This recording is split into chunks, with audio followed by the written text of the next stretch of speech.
aqui é Helena, seja muito bem-vindo, seja muito bem-vinda, seja muito bem-vindo para mais um vídeo aqui no canal. E vocês já devem imaginar sobre o que vamos falar hoje, né, aqui pelo meu chapéu, pela minha luva. Bom, vamos falar sobre a franquia da Hora do Pesadelo. E também vocês sabem porque tá no título e tá até me...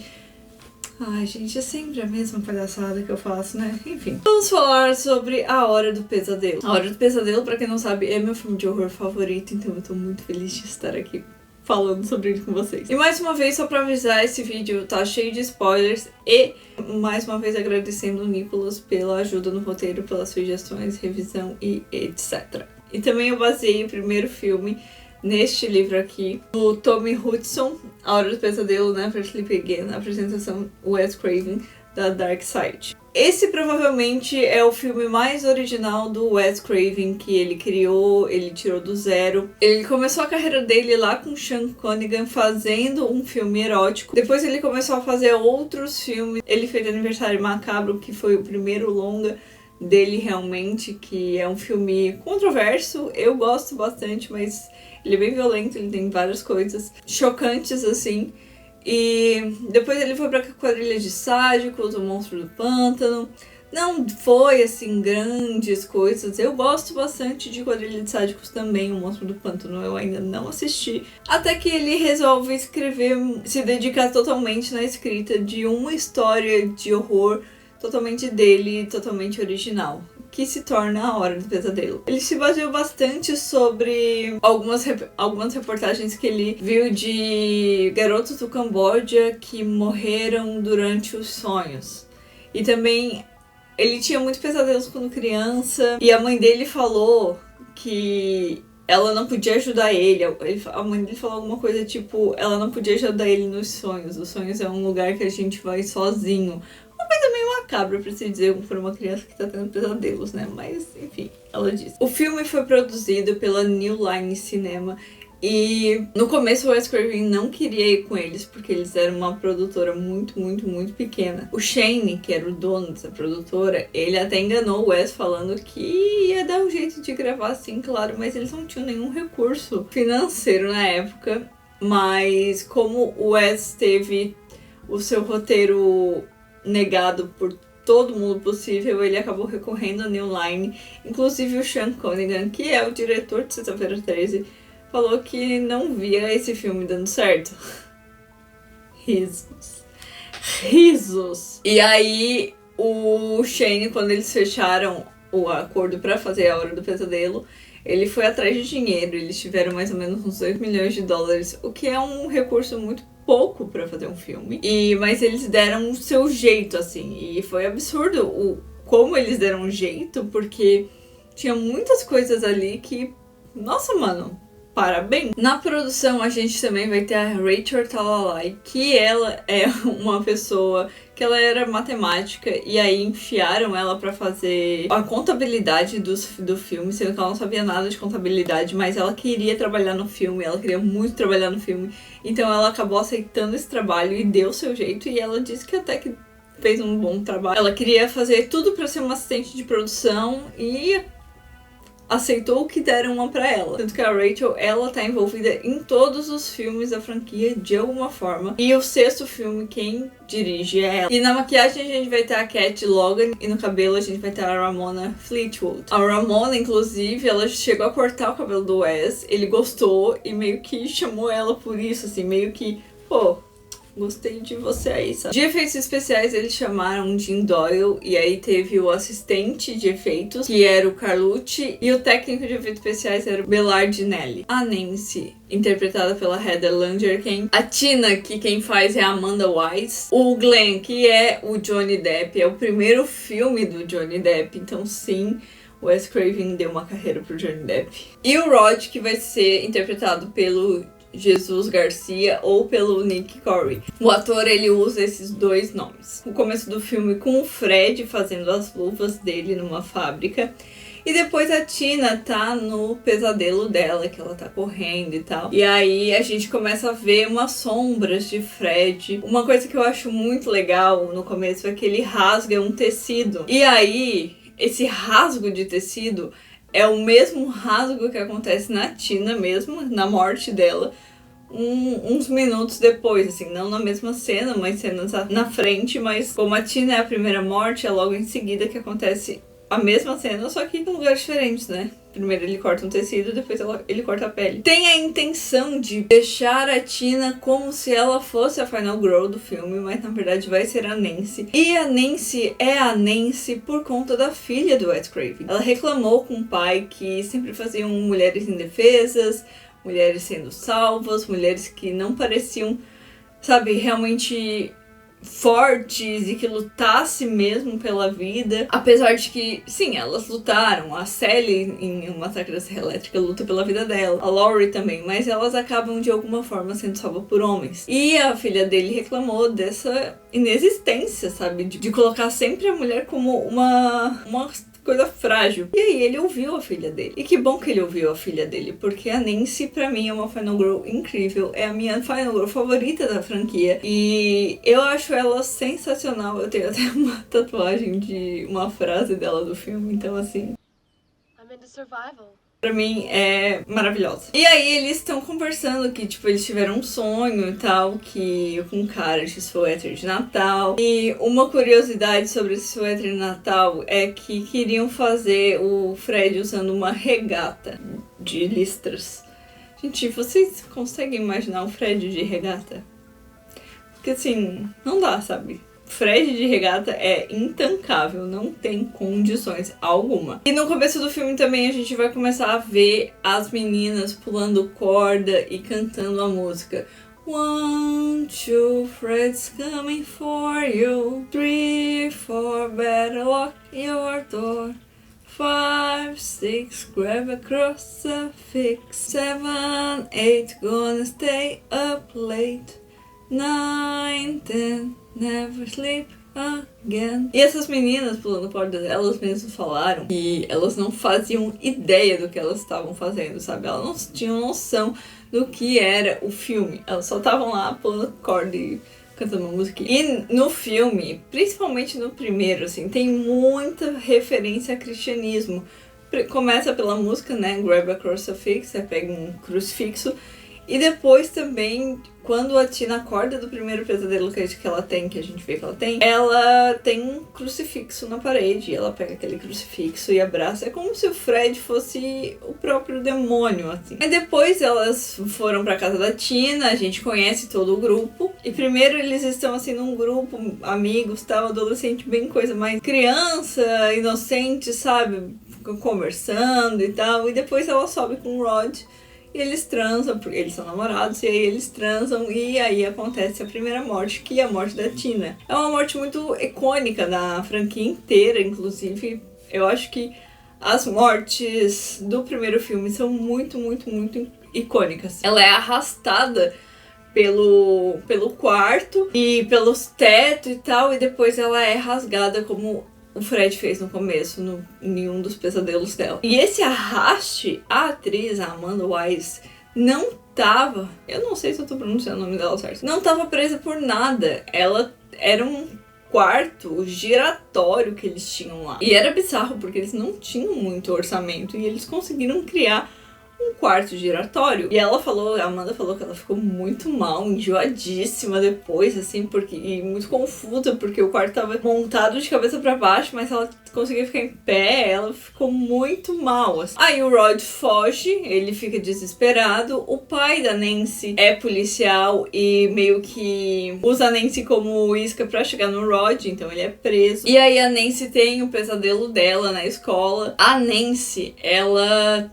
tem um pai, né, que é o Donald, que é policial, como eu já falei, é interpretado pelo John Saxon. E ele é um pai meio ausente, assim, ele não dá muita bola pra Nancy. E a mãe da Nancy é alcoólatra. Então, assim, ela tem muitos problemas com os pais. E problemas com pais é uma coisa que recorre na franquia inteira. Então a Nancy começa a investigar, a tentar descobrir quem diabos é esse cara, quem diabos é Fred Krueger. E aí ela vai começar a enfrentar o Fred. E é uma coisa assim que ela faz planejado, e é a primeira vez que a gente tem isso numa franquia de slasher. A mãe dela leva ela pra uma clínica de sono, porque ela tá com problemas pra dormir. Por que será, né? E aí ela descobre que ela consegue trazer o Fred de volta pro mundo real. Então ela decide trazer ele de volta pra acabar com ele. Ela pede ajuda do Glenn e ele acaba dormindo. E ela vê que o Fred vai atacar o Rod e ela tenta impedir e não consegue.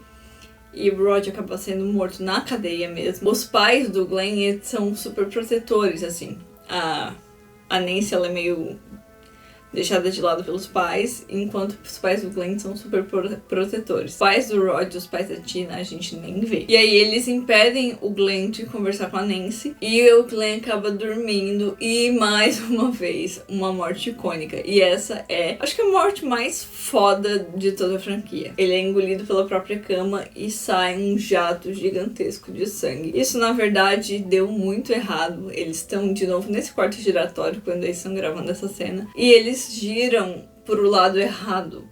E aí começa a cair por todos, tipo assim, pelas luzes e tal. Não era pra acontecer o que aconteceu, mas por sorte deu certo, porque eles não teriam como regravar essa cena, porque eles não tinham dinheiro. Eles gastaram mais de 700 litros de sangue falso pra fazer isso e não tinha condições de fazer outra. Mas deu muito certo, a cena ficou muito boa. Então a Nancy dorme e consegue trazer o Fred de volta. E o Fred acaba matando, né, a mãe dela. E de uma forma meio poética, a Nancy consegue destruir ele falando que ela não tem mais medo dele. Não duvido que Stephen King tenha se inspirado em A Hora do Pesadelo pra escrever It a Coisa. Bom, eu deixei pro final pra falar sobre o Fred. O Fred é interpretado pelo Robert Englund. E ele é um vilão que só funciona com Robert Englund. No remake não foi ele, foi outro ator. E não funcionou, gente. Fred Krueger tem um nome e ele é Robert Englund. Não funciona, não dá certo ser outro ator no lugar. E no começo eles tinham pensado em fazer o Fred não só um assassino de criança, mas também um abusador. Só que seria muito, muito, muito difícil fazer com que as pessoas simpatizassem com o Fred, sendo ele um abusador infantil. Então, eles preferiram deixar isso de fora. Apesar de que o filme tem muitos textos sexuais, como, por exemplo, quando ele mata o Glenn e fala pra Nancy, agora eu sou seu namorado. Quando sai a boca do Fred no telefone e lambe a cara da Nancy. Quando a Nancy tá tomando banho de banheira e a mão vem entre as pernas dela, tipo, ela tá nua na banheira e ele está ali com ela. Então tem vários textos muito sexualizados, mas não tem essa ideia do filme de que o Fred é um abusador. Essa ideia é retomada no remake e eles fazem sim o Fred como um homem abusador de criança. E pra mim também não funciona. A Hora do Pesadelo 2, A Vingança de Fred, de 1985. É um dos únicos Final Boys que a gente vai ter em slashers. Não tem muitos garotos que se tornam os Final Boys. E esse filme, ele tem diversos problemas. Eu queria indicar aqui o documentário A Hora do Meu Pesadelo, que fala sobre o problema que aconteceu. Mark Patton é quem interpreta o Jesse. E na época, A Hora do Pesadelo tava torando lá em cima de famoso. Foi um ano depois que saiu o primeiro filme e veio o segundo. O pessoal gostou, mas depois começaram a analisar o texto e começaram a dizer que era um filme gay. Então começou a ser esculachado o filme. O problema é que o diretor Jack Sholder e o roteirista David Chaskin colocaram a culpa no Mark Patton. Mark Patton é quem interpreta o Jesse. E aí, o Mark, naquela época, ele não era assumido. Pensa, gente, 1985, Hollywood, epidemia de AIDS. Ele não era assumido. Os dois falaram que o Mark deixou o filme gay, que ele não era gay, mas ele deixou o filme gay. Gente, na moral, o Mark, ele era o ator. O diretor e o roteirista que fizeram acontecer o que aconteceu. Não foi a questão do Mark. Tava escrito, tava no roteiro. E A Hora do Meu Pesadelo, o documentário, mostra que eles foram atrás do Mark para ele conversar com esse roteirista, que ele negou por muito tempo. Ele deu 3 versões, inclusive. Ele falou primeiro que não tinha nada a ver, que não era nada. Depois ele falou que tinha, mas que era pra ser homofóbico. E na terceira vez ele falou que não era pra ser homofóbico e que realmente tinha um subtexto gay. E, gente, tem um subtexto muito, muito gay. Eles filmam cenas num bar gay, com pessoas usando roupas de couro e tal, sabe? Que a gente já viu no cinema. Então, eles filmam lá e o bar realmente é assim. Tipo, eles não fizeram um bar assim, eles pegaram um bar já existente. Assim. Eles queriam trazer esse subtexto. E várias falas do Jesse, ele dá a entender coisas meio homoeróticas, tipo que o Fred está dentro dele, ou que o Fred quer possuir o corpo dele. E quando o Jesse acorda, a irmã dele fala assim, por que ele não pode acordar como qualquer pessoa normal? Porque ele acorda gritando, né? Tem uma cena que ele tava com a Lisa, que é a namoradinha dele, a amiga dele do filme, e eles estavam se pegando, daí ele sai e vai com o Ron, e o Jesse fala assim, tem alguém tentando se apossar do corpo, né? E aí o Ron fala assim, sim, ela é uma mulher, e ela está em tal cabana e você quer dormir comigo. Várias interações entre o Jesse e o Fred também mostram uma coisa meio homoafetiva. A morte de um professor do Jesse, ele tá amarrado, totalmente pelado, e levando toalhada nas costas, mas como se fosse chicote, sabe? Uma coisa sadomasoquista. Tem muito contexto queer que o Chensky não assumiu. Preferiu jogar toda a culpa no ator. Isso destruiu a carreira do Mark Patton. Era o primeiro grande filme dele e foi o último. Ele nunca mais se envolveu. Para fazer esse documentário, eles tiveram que botar detetive para descobrir onde ele tava. Ele tava no México. Ele, tipo assim, largou realmente Hollywood. Foi uma época muito difícil pra ele. Só que ele ressignificou tudo isso depois, principalmente no documentário. E ele começou a ver como a comunidade LGBT ressignificou e abraçou esse filme como próprio, assim. Esse filme é o nosso bebê da franquia. E realmente eu gosto muito do filme. Pra mim ele é o top 3. Eu gosto muito do Jesse. O Jesse pra mim é incrível. No filme tem a questão de transformar a Lisa como uma salvadora do Fred, meio que dando a entender que ela tá salvando ele da homossexualidade. E é uma coisa meio merda, assim, quando você para pra ver desse jeito. Mas eu gosto muito da interação dos dois. Acho que não serve pra relacionamento amoroso, como eles colocam.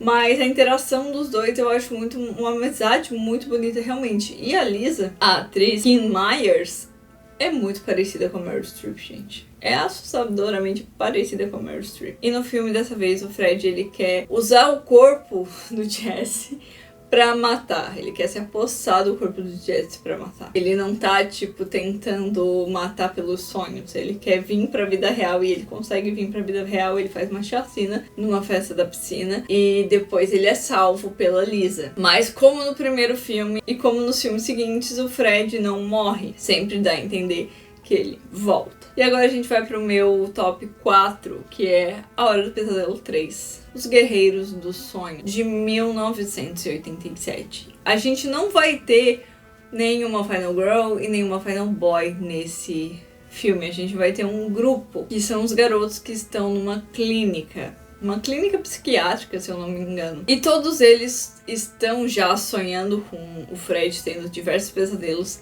E eles mantêm vigia. Já no começo do filme a gente conhece, assim, alguns pacientes que mantêm vigia. Mas a primeira cena do filme, na verdade, é uma construção de uma casinha. E é a Kristen que tá fazendo essa construção dessa casa, que se parece muito com a casa da Nancy. O filme é dirigido pelo Charles Russell. E tem envolvimento do Wes Craven no roteiro desse filme aqui. Eu acho que quando tem a mão, apesar do segundo não ter a mão do Wes, quando tem a mão do Wes na franquia, o filme se torna muito melhor. E aí a gente vê a Kristen fazendo essa casa e tal, e daí depois ela tem um pesadelo e ela sonha com as crianças, só que a mãe dela, depois ela acorda desse pesadelo, a mãe acha que ela tá tentando se matar.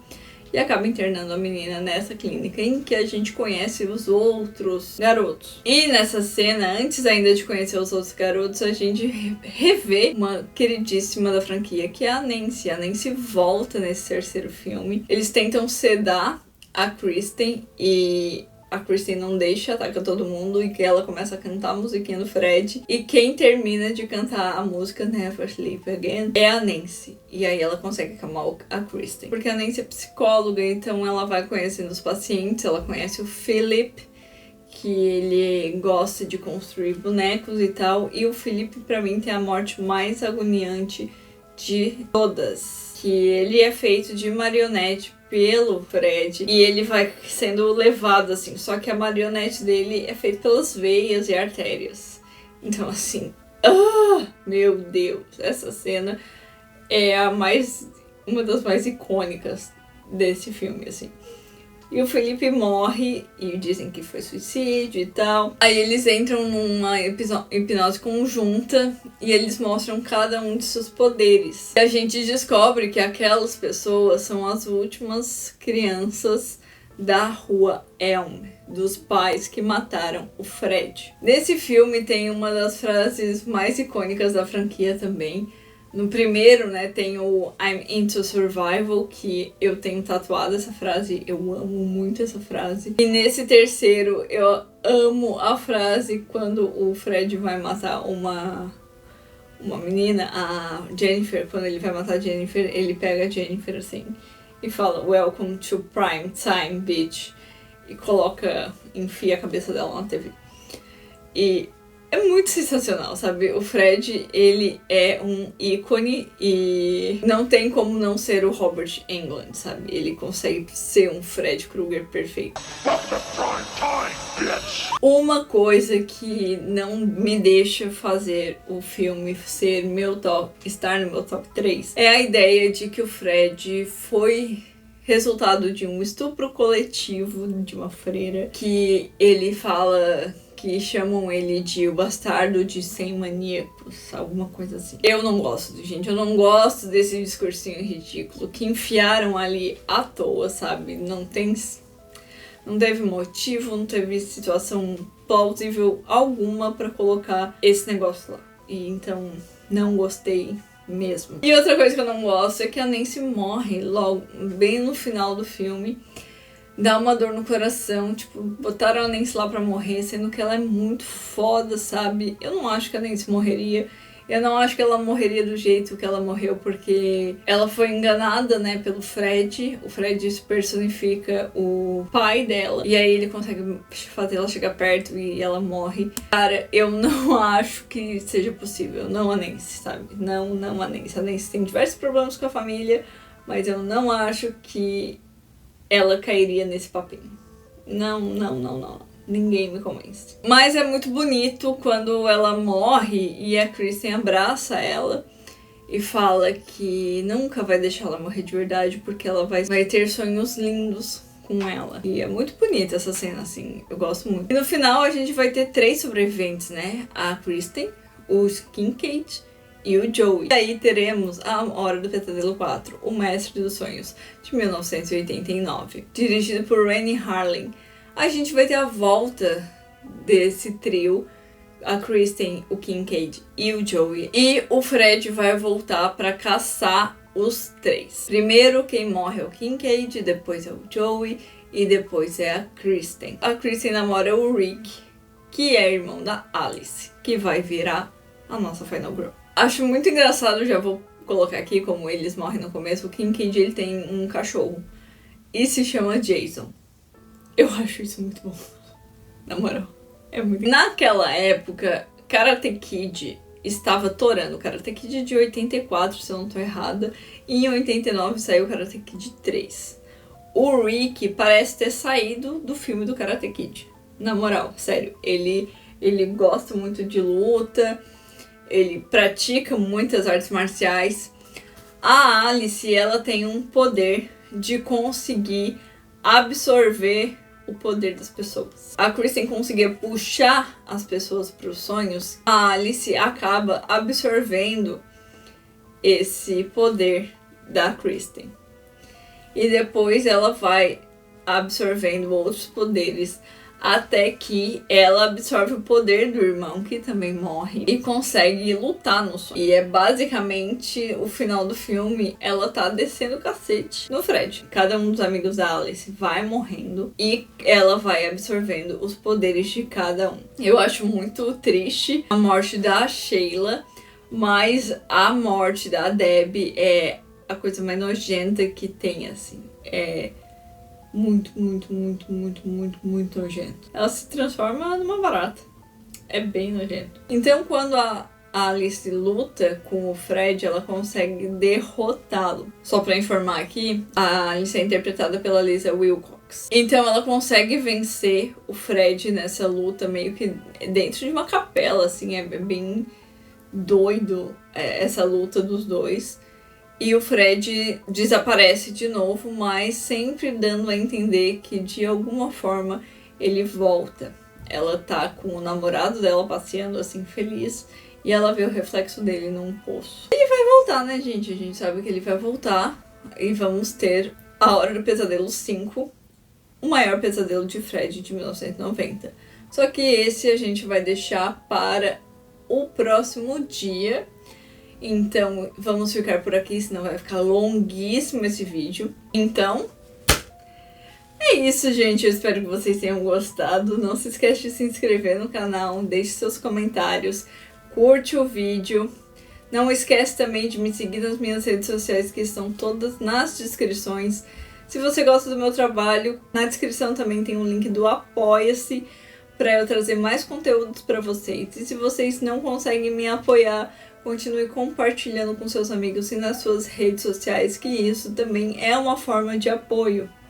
Muito obrigada por assistirem até aqui e eu vejo vocês no próximo vídeo. Tchau!